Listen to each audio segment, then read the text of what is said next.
ఇంకో important scheme ఈ year బడ్జెట్‌లో అనౌన్స్‌మెంట్ చేయబడినటువంటి మరొక ముఖ్యమైనటువంటి పథకము ప్రధానమంత్రి ధన్ ధాన్య కృషి యోజన అనేటువంటి పథకాన్ని ప్రవేశపెట్టడం జరిగింది.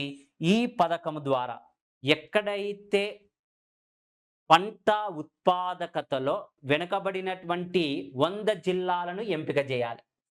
100 జిల్లాలను ఎంపిక చేసి, ఎంపిక చేయబడినటువంటి జిల్లాలలో 1,70,00,000 మంది రైతులను ఈ స్కీమ్ కిందకి తీసుకురావాలి. ఉత్పాదకత, ఉత్పత్తిని పెంచాలి అనేటువంటి లక్ష్యముతోటి ప్రధానమంత్రి ధన్ యోజన, కృషి యోజన అనేటువంటి దాన్ని ఇంట్రొడ్యూస్ చేయడం జరిగింది. ఎన్ని జిల్లాలకు లక్ష్యంగా పెట్టుకున్నాడండి అంటే 100 జిల్లాలకు. ఎంతమంది రైతులను ఇందులో ప్రోత్సహించాలండి అంటే 1.7 క్రోర్స్ ఫార్మర్స్‌ని ఆదుకోవాలి అనేటువంటి టార్గెట్‌గా ఇందులో పెట్టడం జరిగింది.